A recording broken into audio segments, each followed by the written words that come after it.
Less than a year into our marriage, both in our mid-20s. She gets concert tickets for Christmas, and I assume I'll be going with her. But nope. She wants to take a guy from work who's supposedly a huge fan of the band. She even tells me he's not straight. I'm upset, but I don't want to start a fight about it.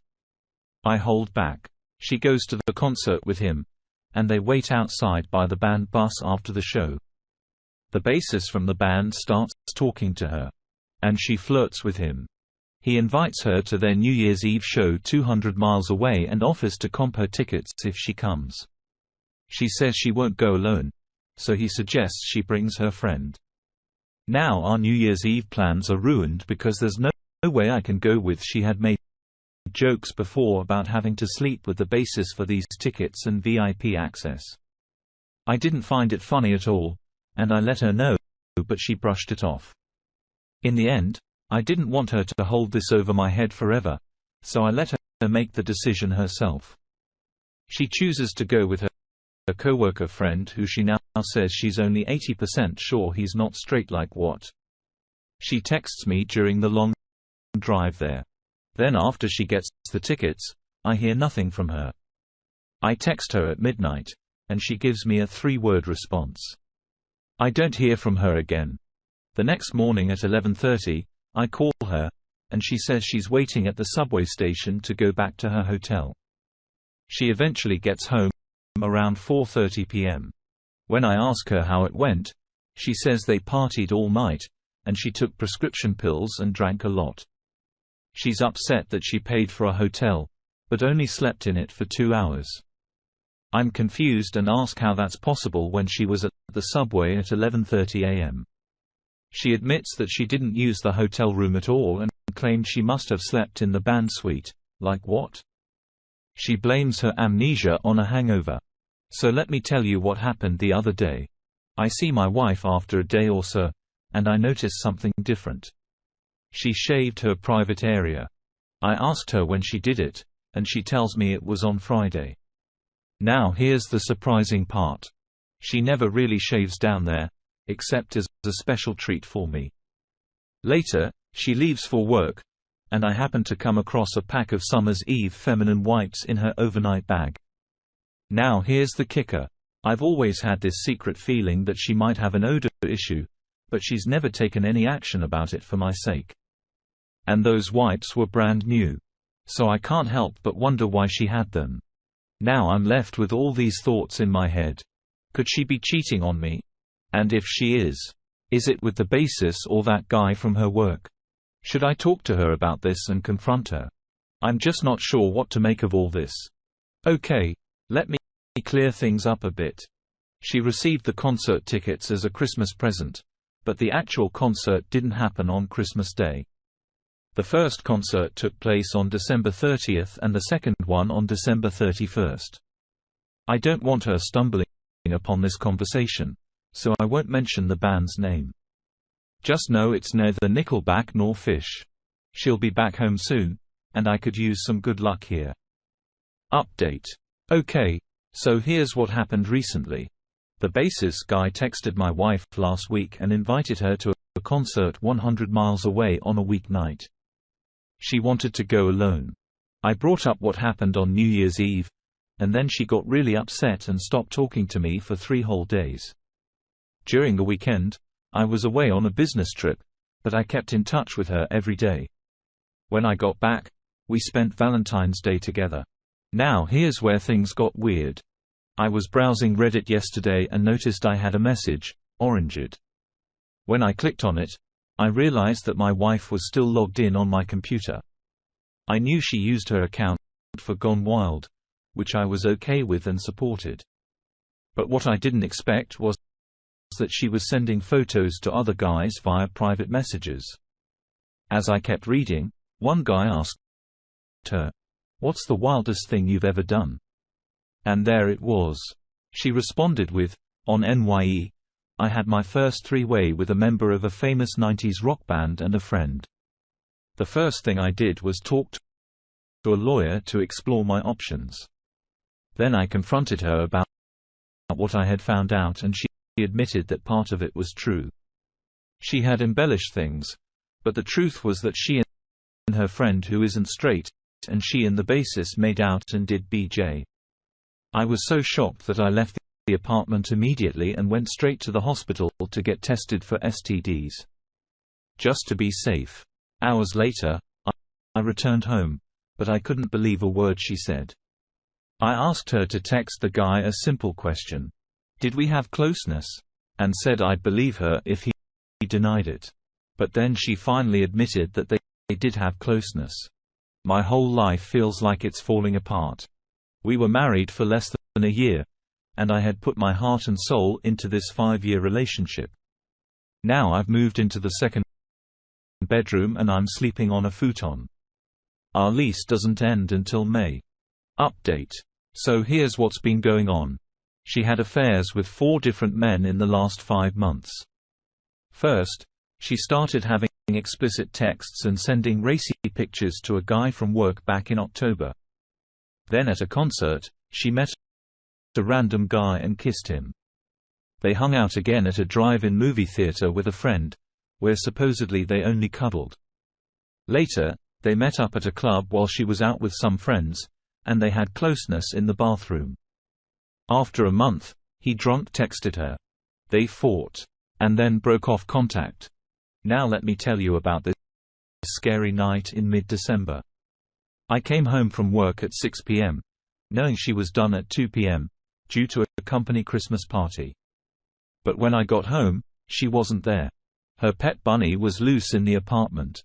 Her car was in the parking lot and her coat was on a chair. I called her phone and it was on the couch. I panicked and called my mom.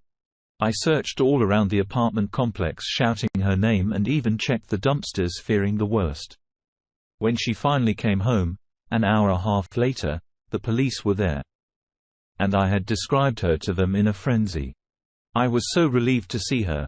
But just minutes before she had been making out with the guy from work in his car down the street, with her hand on his. Well, you know, let me tell you about what happened on New Year's Eve. There's this bassist guy who's into some stuff, and when my wife and her not-straight friend went to his hotel room, he asked the friend to duck him up the backside. Then while my wife was there, he had unprotected act with her, and she worried about getting pregnant. So she took the morning after pill. They kept texting, emailing, and video chatting after that. Besides that, she also had an emotional affair with a guy she met on Reddit. They flirted a lot through messages and made plans to meet and closeness while I was away on a business trip last weekend. But it seems she chose to do LSD with a friend instead. And as far as I know, they didn't meet up. She kept flirting and chatting with 3 of these 4 guys until last Wednesday when I found out. Then just yesterday, I found out about the other 2 guys too. I invaded her privacy, and that's how I discovered lots of emails and chats about these men. I even forwarded those emails to myself as evidence. And to add to it all, there's a T-shirt that belonged to the bassist, which she brought into our home and slept in. I swear, I ain't gonna let you off the hook easy, I told her. She looked at me, her eyes wide with surprise and fear. You gotta tell your family what you've been up to, I said to her. Her face turned pale. I can't. I won't do that, so I fired back. All right then. Guess I'll just have to make that Facebook post with all those messages and pictures. And you bet, I'll name that bassist too. We went back and forth like this for a while until finally, she broke. She sat down and wrote a long message to her family, confessing everything. She admitted to cheating with the bassist and other men and said sorry for all the hurt she caused. When she hit that send button, I saw her wince like she just lost something big. Not even a minute after she sent that message, her phone rang. It was her mom, mad as hell and sounding shocked. I could hear her loud and clear through the phone tearing into my wife. I watched my wife's face fall as her mom yelled some pretty harsh words at her. I gotta admit it gave me a sense of satisfaction. And as each of her family members called her out, I felt like I was finally getting some justice. It was her turn to feel humiliated, her turn to feel the shame. So the morning I logged into her Facebook, I'd gotten all the proof I needed, so why not let everyone else know what she'd been up to? I let it all hang out. Her lies, her affair with that old bassist who has his own family to worry about. I put it all on display for the world to see, and then I waited. The notifications came rolling in one after another. The comments on the post exploded. People were mad, disgusted, and just plain shocked. They couldn't believe my wife had done something like this, especially with a guy who had his own wife and kids, and was old enough to be her dad. My wife was still sleeping while all this went down. I was upstairs in our bedroom when I heard a scream from downstairs. It was time. I ran down to find my wife staring at her laptop, looking like she'd seen a ghost. She'd finally seen the Facebook post. Her face said it all. She was stunned. Couldn't believe what I'd done. While she was still in shock, I decided to put the icing on the cake. I went upstairs, grabbed all her stuff, and chucked it out onto the front lawn. I wanted her out of my life and out of my house. She was begging me, pleading with me. She said she had nowhere to go. She knew her parents wouldn't take her back, and her friends were already slamming her online. She'd lost everything because she decided to cheat on me.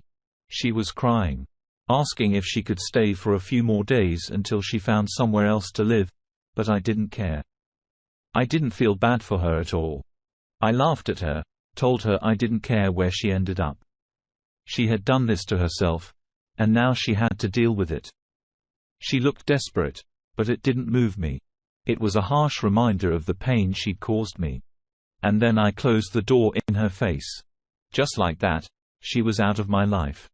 I'd kicked her out, and I was finally free from her lies. And you know what? It felt good. I felt satisfied. I felt like a huge weight had been lifted off my shoulders. Update. The last 7 months have been a roller coaster for me. However, I can say that I'm in a much better place now. I've started running and working out regularly, and it's paid off.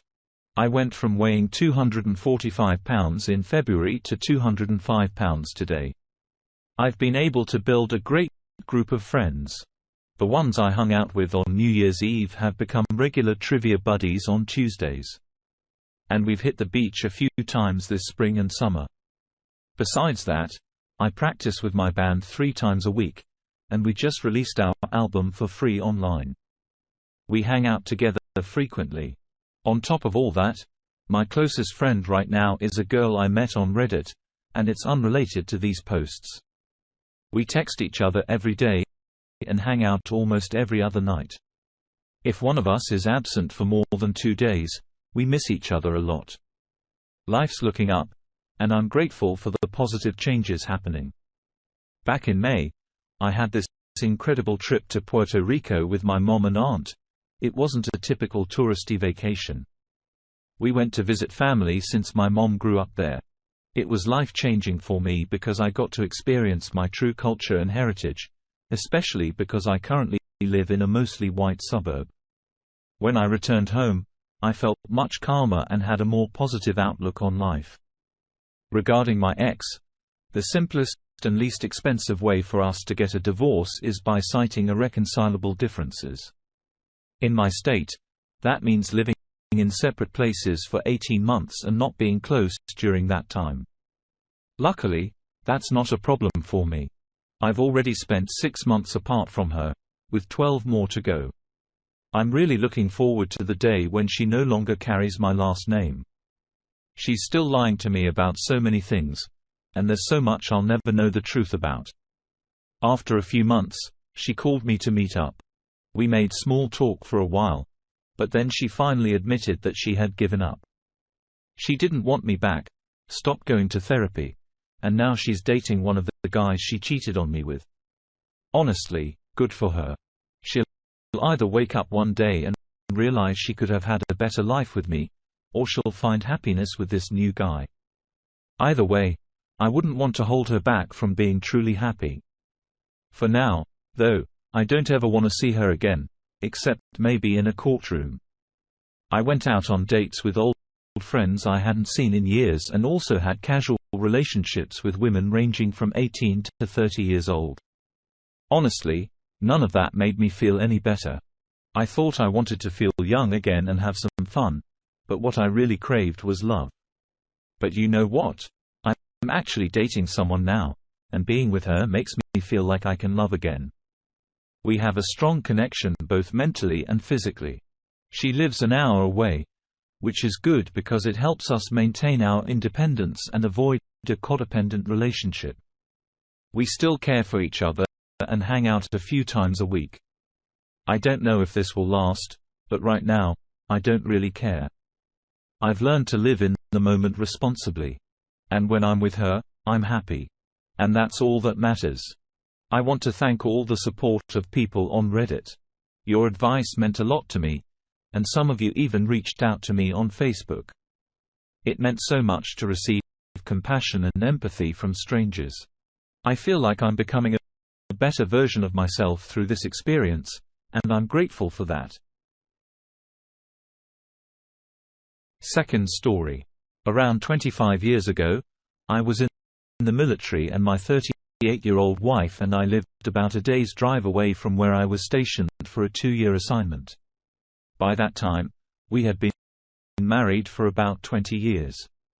I would only go back home on the weekends since I was away most of the time. After the first year, she started suggesting that I should stay there and not come home until my assignment was over. I didn't agree with that and continued to come home on weekends. However, she started treating me very coldly during those visits and didn't want to be close. Then after a few more months, she began accusing me of cheating without any reason and kept acting distant. When my remote assignment was over, I received orders for a 3-year overseas assignment. I started making arrangements to rent out our house and move my wife and teenage sons with me, but my wife fought with me constantly about it, saying she didn't want to go and that I should go alone. Throughout this whole transition, she remained cold and distant. However, my kids wanted to go with me, so eventually she agreed. But as soon as we arrived at the new location, she started finding faults with everything. With me and the place. After 6 months there, I managed to get permission to move her and my kids back home by the end of the year. Over the next 6 months, things were okay at best. She was still distant, but we had some closeness about once a week. As the end of the year approached, she got excited about moving back home, but that's when she started pulling away from me again. In the last month or so before she left, she remained withdrawn. About a week after she and the kids departed, I took 2 weeks of leave and went back home to help out. However, within just 3 hours of arriving, she told me to leave and go back to my base. I stayed for about 10 days and then returned overseas to my base where I stayed for another 2.5 years. I'd visit home about every 4 months for 10 days, but I was treated the same way as the first time. We were close maybe twice during those visits, but I had this feeling that she was doing it out of obligation rather than desire. It seemed like she wasn't really happy when I was there, and she even told me she'd prefer it if I didn't come back home until my overseas time was finished.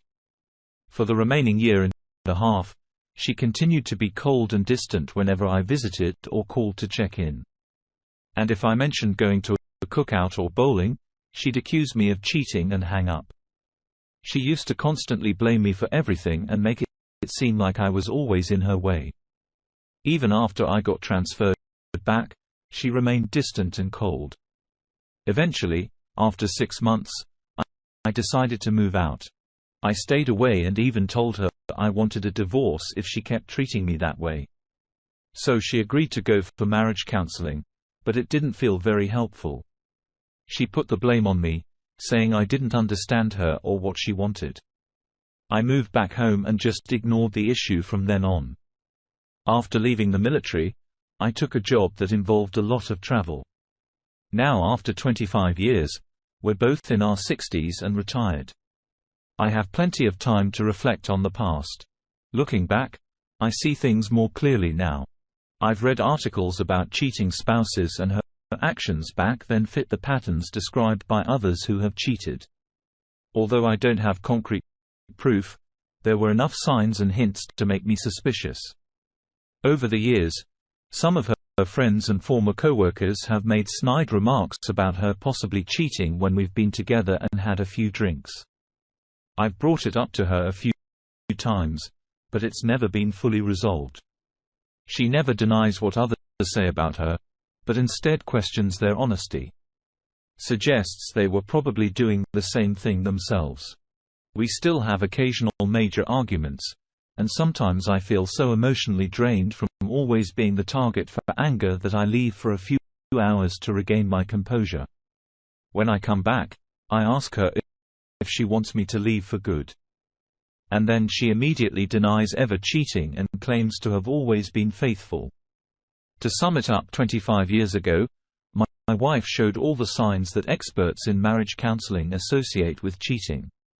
She pushed me away, became distant, constantly criticized me, denied cheating, even when not accused of it, and frequently accused me of cheating, despite being far away from her most of the time. This went on for about 3 years. Now here's my dilemma. We've been married for 45 years, and I'm starting to question our entire marriage. I can't push these thoughts to the back of my mind anymore. Should I leave this issue alone and let it go, or should I talk to her about all my suspicions even though it might end up tearing our marriage apart? Update. So I reached out to one of my spouse's previous co-workers' husbands just to start chatting casually. We exchanged niceties like asking how things have been and how work is going. I mentioned that my spouse was visiting her native country, and I'm here in the US right away. His wife, who is from the same country as my spouse, called my spouse to ask why she's there while I'm here, and if we're separated or getting a divorce and all that stuff. So naturally, my spouse called me to ask why I contacted them and what we talked about. Now this couple was one of those who initially joked about my spouse having an affair at work during a party at their house after a few drinks. They were also one of the couples I mentioned earlier who made snide remarks about her possibly cheating. It's been about a week since I reached out to them, and suddenly my spouse has been acting all sweet and affectionate. If I don't respond to her text quickly, she starts asking if something is wrong, or if I'm upset about something. My gut feeling is that maybe that couple actually knows something, and my spouse got spooked when she heard I contacted the husband. I just get this vibe from her that she's scared, guilty, and apprehensive whenever we talk or video chat. Even her texts seem to have that tone. So now I feel like I have to be really careful and cautious when I talk to anyone who might know something about the situation. That's all for now. It's been a while since my original post and the short update. So I finally confronted her about the cheating accusations, but she just denied everything and kept asking who told me. She brushed it off, saying whoever said it must be jealous of her. Even though I gave her all the details of her behavior back then, she just wouldn't admit to anything. Instead, she turned the tables on me, accusing me of not being nice and hurting her by not trusting her. She even wiped non-existent tears during our video chat, although I can't be sure if there were real tears or not. But as soon as I eased up on the topic, she started blaming our past communication issues for the whole situation. Since then, I tried to move past it and even took her on a Caribbean cruise, but I can't find those loving feelings for her anymore. At this point, I don't wish any harm on her, but I simply want to leave her. Now something unexpected happened. My oldest son and his family decided to do ancestry DNA tests, and they suggested I and my wife should do it too. So we did, and I also had my youngest son take the test. The results showed that my oldest and youngest sons are only half-brothers. Shockingly, the DNA test revealed that my oldest son is not my biological son, but my youngest is. I never even suspected this could be the case. But there was no fidelity. My wife was already pregnant for about a month when we got together. After 2.5 months of dating, she told me about her pregnancy. Back then, I was just 19, and pretty naive and foolish. My upbringing and my infatuation with her made me believe that I should marry her. So I ended up raising 2 kids that weren't mine. She had a 4-month-old when we met and one that was. I love the 2 oldest kids just as much as my youngest, and that won't ever change. I haven't talked to my wife about this yet. First, I need to discuss it with my oldest son and then all 3 of them. I'll have to tell them that I'm divorcing their mother. The 2 oldest kids will have to ask her about who their biological fathers are because I have no idea. After that, I'll have a video chat with her and tell her the thing in my plans to file for divorce. I still have this feeling that there might have been at least an emotional affair and possibly a physical affair 25 to 30.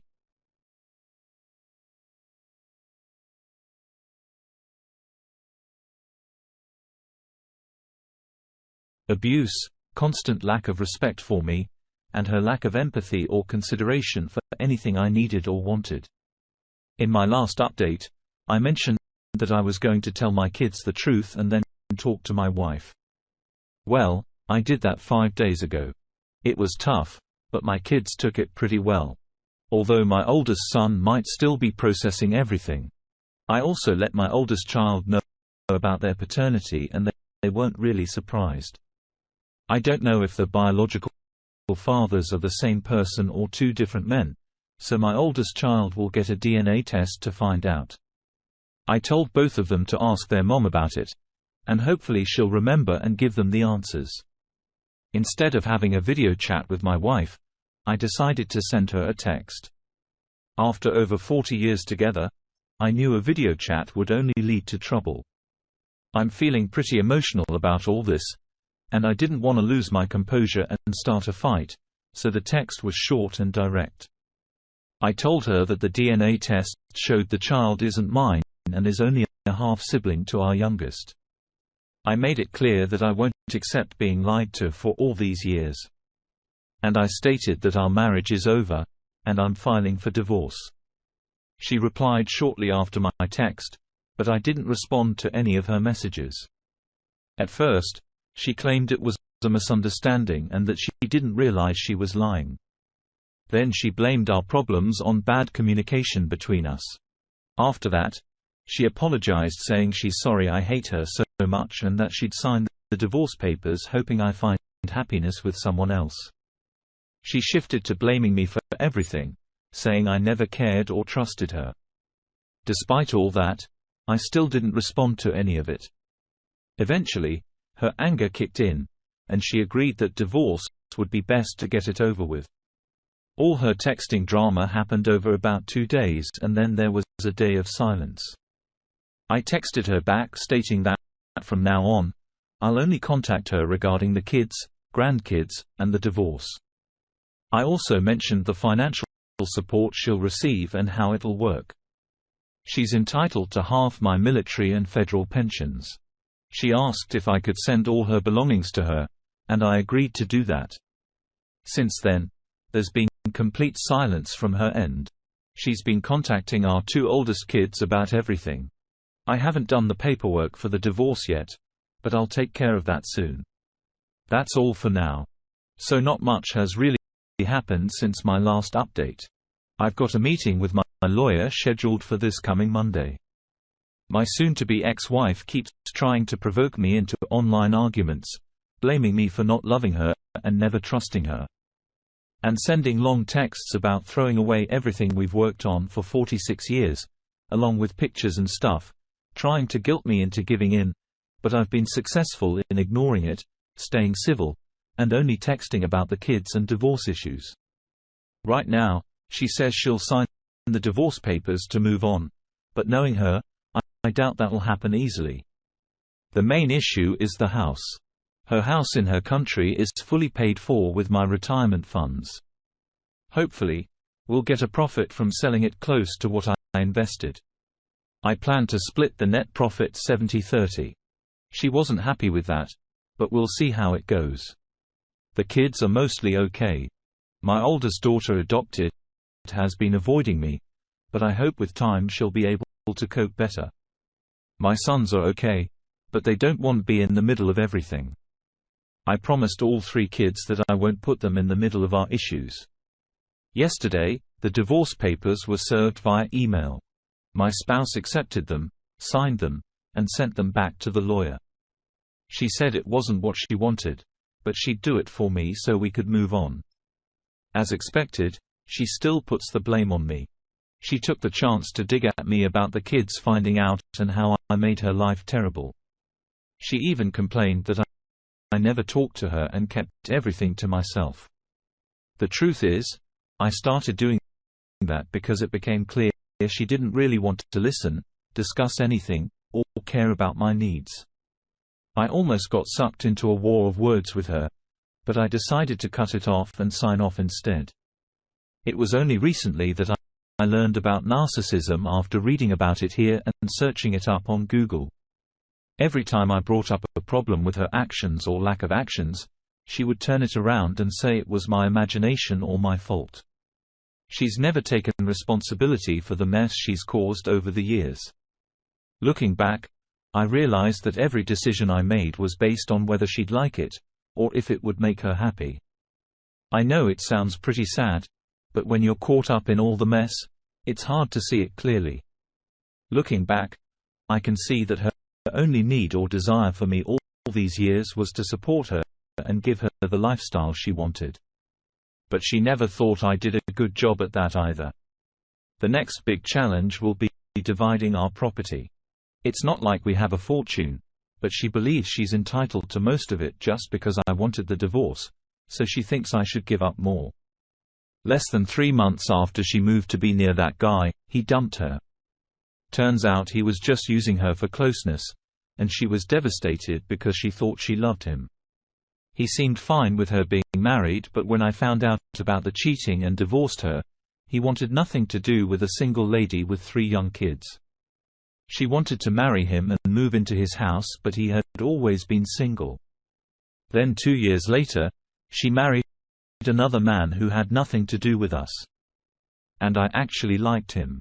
But he got fed up with her greedy and materialistic ways, among other things, and divorced her too.